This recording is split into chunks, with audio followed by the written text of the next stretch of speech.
Peace, peace, black family. So shout out to this mom. We need more parenting like this. If putting a kid back in the child's place was a person, go ahead, turn around. Let's see your hair, Bookie. Yeah, and she's 12. She's 12, but she has to be reminded that she's a kid. So go ahead, Bookie. You so pretty. Your child is not your stunt double. Your child is not your mini-me. Your child is your child. Their hairstyles, their clothing, and their style of speech should reflect being children. And I know some women in the comment section are going to say, why are you worrying about women's hair for? Women's hair has always reflected the social and political state of the black community. Socially, hair grooming played a significant part in status and identity in African tribes.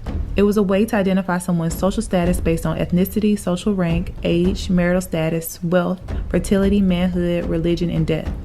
Like, imagine being able to know if someone's married just by their hairstyle. Imagine being able to spot an overdeveloped, underage young girl just by her hairstyle. Trust me, I'm not under the illusion that will stop a lot of you Negroes, but trust me, they got places to put y'all, so yeah.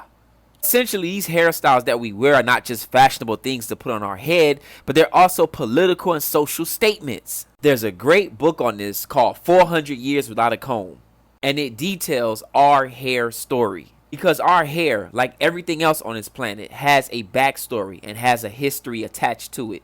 All I'm saying is children should dress like children, their hairstyle should reflect being children, and adults should dress like adults. This reminds me of a great quote by Muhammad Ali. He says, "A man who views the world the same age as 50 as he did at 20 has wasted 30 years of his life."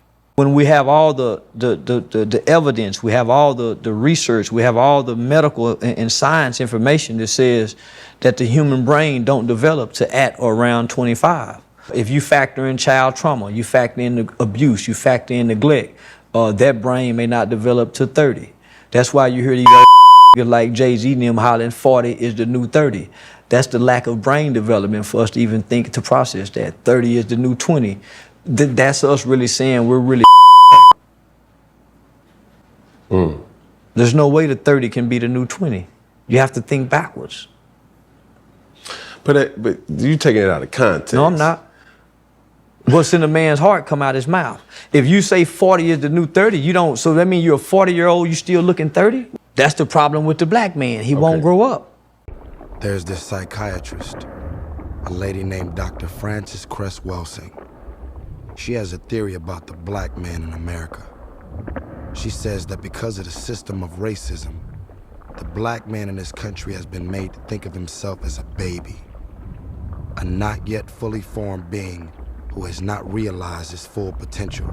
In conclusion, let your children be children and adults be adults. There is literally nothing wrong with becoming an elder. Embrace it. That's the problem with the black man. He won't grow up.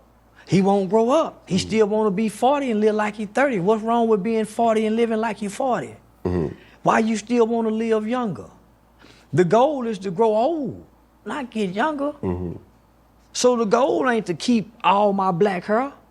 The goal ain't to go and put a whole bunch of pretty white new teeth in my mouth the older I get. I'm gonna lose a side tooth. It's okay. I'm getting old. Nigga, I'm gonna get a bald spot. It's okay. I ain't got to go get the man weed.